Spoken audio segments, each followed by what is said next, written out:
Today's stories are taken from r/paranormal. The night she passed, husband's aunt showed me how to make the gift she could not finish for her grandchild. Posted by u/Annie Phoenix. So, I have to preface this with saying that this does happen in my family.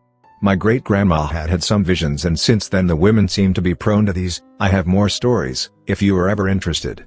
But this one is just so specific, it has me shaking. It is a long story, because I have to let go of this a bit and need to write it down, sorry. I have marked where the paranormal bit begins. So my husband's aunt was a wonderful lady who battled cancer for over 3 years. She was full of creative energy and always making something for the family. This is something we have shared. She had recently become a grandmother and her second grandkid should be born soon. About 2 weeks before she passed, me and hubby went to visit her. His family is huge and closely knit, so I have never before really had the chance to speak to Andy one-on-one for too long. That day she looked like a shell of herself. We all knew the end was coming, but we did our best to act normal and have a good time. Me and Andy ended up chatting about our crafts for over 3 hours, the longest visit she had been able to handle in months. I have asked many times if she didn't need some rest, but she was so happy to talk about this.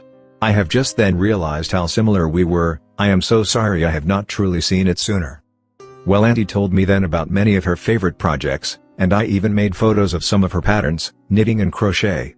She spoke about one specific toy she wished to make for the new baby, but she could not find it. She was pretty sad about it as it was important to her. The next week I spent making some of her patterns to lift her spirit. I was honestly working my hands off. It felt really important. Mill called me to say Andy talked about our chat all the time and that it gave her so much positivity to see someone in the family really does share her passion. At the end of that week I sent Mill a picture of a toy I've made based on Andy's idea. Story: that night I woke up at 4:30 feeling weird, went back to sleep and had a dream, very vivid, in which I saw Andy show me the one toy, a crocheted amigurumi fish she spoke about but could not find. I saw her make it a dozen times in the dream. I know exactly how to do it. I know the colors: dark blue body, bright yellow, green details, everything. When I woke up, Mill called to tell us that Andy had died early that morning, about 4:30. She also told me that the last moment she was conscious was the previous evening when she was talking to her and showed her a picture of the toy I made. Auntie had a huge smile as she looked at it and said, "It is really exactly as if I had made it." Then she collapsed and did not really wake up again. As the only person in the whole family who shares these hobbies, I have been asked to come take Andy's craft supplies. The yarn, hooks, patterns. I have the pattern for the fish now. Auntie was peculiar with writing the intended colors into the design. The fish is meant to be dark blue with bright details. Strange things happening in my house. Posted by u/xvo3. I have posted on here before about some experiences. However, there are more recent ones now. For all of you BuzzFeed Unsolved fans. Hey! So the first experience happened around a week ago. I was watching one of the demonic investigations from Bun. I laughed at a few scenes and there was a specific scene where Shane, the skeptic, was mocking demons, and I happened to join in a bit. Then all of a sudden, I felt a weight on my head and it felt like something was pushing me down. I had a sensation of tingling and then numbness all around my body, like how you feel limp in your arm after a blood test. I had that all over my body. I fainted shortly after. My sister thought it might have been low blood pressure, so we checked with the BP machine and it was normal. I couldn't really think of an explanation as to why it happened. This next experience happened last night/this early morning. It was around 2:30 a.m., and I was struggling to sleep as per usual. I started feeling a sharp thing, almost like the tip of a compass used in maths, scratch my leg and it was very painful. Then it suddenly stopped. I turned my flash on and there was no scratches or anything there. After being a bit creeped out, I turned over to my side. It felt like, as weird as this sounds, someone blowing into my ear fairly gently. I don't have any ear problems and no windows were left open or anything. I saw a shadow man move very quickly from the edge of my bed to the door on the other side of the room and then it disappeared. Also, I don't know if I'm being superstitious or something, but there's this adorable cat who comes into our garden every day. A few days ago she was sitting on the floor in a large empty space. Only I was there with her, stroking her. Then she started making really weird sounds, not like her normal meows, and she began to show her teeth and tried to look aggressive. She was looking directly into the space next to me. There was nothing there, not even any insect or any moving thing, and she was looking up, as if she were looking at someone standing. She suddenly stopped doing that and then turned away. It kind of freaked me out. I also got goosebumps even though it is pretty warm nowadays. The Distressed Spirit, posted by u/infomouse20. This happened a few years ago when I was still going to high school. Just as some context, my mother is very religious and hates horror movies, talk of the paranormal, and is extremely skeptic of people who claim to have been haunted. My father was the opposite, as he would often have me watch horror movies with him as well as try to scare me into thinking the house was haunted, which is why I'd believe him when he first told me this. So I was not awake when this happened, but I absolutely do believe that it did occur given what happened the day after. According to my father, at very early in the morning that he and my mother just barely woken up by the sound of footsteps in their room. Neither of them really said or did anything at first until my mother asked to Dad see if it was me or my brother. My dad and mom both had their eyes partly shut because of the hour in the night, so all my dad did was reach out to try and get a hold of whichever of his sons was pacing around his room so anxiously. He called out few times and got no response, so he asked my mother to check who it was. By now they'd started to hear a distressed or panicked breathing to accompany the rapid footsteps. My mother groggily opened her eyes and looked around the room. When she laid her head back down, my father could see her wide awake and fearful eyes. "There's no one there." My father didn't say anything. He only looked back at her and took a few peeks to confirm the sounds in their room seemed to be coming from nowhere.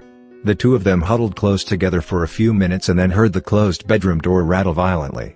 It was quiet for a few seconds and then they heard something from the outside. See, at the time my mother was a street vendor who kept all her goods in heavy containers/buckets in our living room.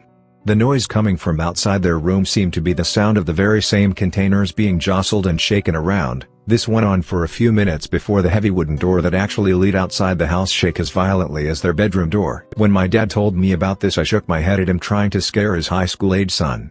So I immediately went to ask my mother about it, completely expecting her to tell my dad was just trying to scare me as he did in the past. When I asked her about it, she turned to me with an extremely serious look on her face and said, "What happened. Don't bring it up again." As I said, my mother is very religious and absolutely hates my father's like of horror movies and stories, taking every chance she has to discredit or disprove them. There's no way she would have agreed to play along to something like this. Hell, she died even let me believe in Santa the very first Christmas I can remember. So for a few nights after that I had a bit of trouble sleeping, but it never happened again. And ever since then my belief in the otherworldly has been strong. I keep hearing a piano playing at 3 a.m. and I don't know why. Posted by u/Gerard. This all started about 3 weeks ago. I was on my phone scrolling through Facebook late at night. I'm a night owl and practically need no sleep, when I heard the sound of a piano. It was quiet, but enough for me to hear it. Just one tap of a key, then again.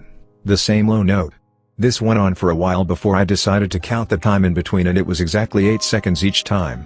I have also noticed the recurring pattern of the piano starting at 2:30 and ending around 3:30, so pretty much a full hour, which is very specific and creeps me out even more as 3 a.m. is known as the witching hour. I live alone and the digital piano I do have is cheap and can't be heard from upstairs even on the loudest setting because of the layout of my house. This is continuously happening to me every night and it's getting louder as the weeks pass. I have went downstairs and checked my piano multiple times when the sound has stopped, including the morning after, and it's always turned off by the wall. So it makes no sense. The little amount of sleep I do get is slowly decreasing because I'm up all night petrified. I'm considering going to check out where the noise is coming from when the sound occurs next and if it is the piano, but I don't think I have the guts. Apart from the piano scenario, I have noticed a negative energy around the house recently, but especially in the room the piano is located. I rarely go in there as it's a spare room, but it's always freezing cold and I get an unsettling feeling of being watched. I've had no problems like this before purchasing the piano, and although my house is old it's never seemed haunted. I have had a handful of experiences with past ancestors, but they have always been positive. I really hope I haven't welcomed an evil spirit into my home, as it's an inherited family home dating back to the 1800s. I'm exhausted. I live alone with 2 dogs and a cat who are obviously not capable of turning the piano on by the wall then playing the same note repeatedly. My dogs usually come into my room around the hour when the piano plays and have been cautious of going into the room with the piano even during the day. Should I get rid of it? I only recently bought it and about a month later this whole scenario started. Maybe something has attached itself to the piano scene as it was a second-hand purchase. Any ideas on what could be causing this or effective ways to clear the house from any negative spirits only? I have a gut feeling that this spirit/entity has bad or possibly evil intentions based off the energy in the house. I honestly am desperate for advice, and if anyone could share any knowledge they have on a certain spirit who likes music or pianos, it would be greatly appreciated. My only real experience, posted by u/Catman007. Hey all. This must have been over 10 years ago, but I still remember like it was yesterday. I was wondering if anyone had any similar experiences, or explanations, supernatural or otherwise. A brief backstory: the single-story house I grew up in was built in 2000. My family are the only people who have ever lived in it. No haunted history or anything. My bedroom is next to the, usually empty, guest bedroom, with a short hallway connecting those two rooms to the rest of the house. My point being, those rooms are isolated. So when I was growing up, my mother would sometimes walk down the hall to check on me, and make sure I was asleep and not reading, as I was a bookworm. She'd kiss my head and leave me be if I was asleep, or make me stop reading and go to sleep if I wasn't. Anyway, this one night, I was actually trying to sleep, but just wasn't tired for some reason. Just awake mentally, but my eyes were closed. I hear what sound like my mother's footsteps come down that hallway, and enter my room. I pretend to be asleep, expecting the kiss on the head and for her to walk away. But the footsteps come to the edge of my bed and just stop. No kiss, no movement. No other sound. A few minutes pass and I can still feel an overbearing presence right next to my bed, but when I open my eyes, it's like nothing was ever there. I asked my mom the next day if she had checked on me, but she said no, she slept through the night. Never had any other paranormal experiences in that house, before or since. But that'll stick with me for the rest of my life. It's so subtle but so inexplicable. Thanks for watching. Please do like, share, comment and subscribe for more videos.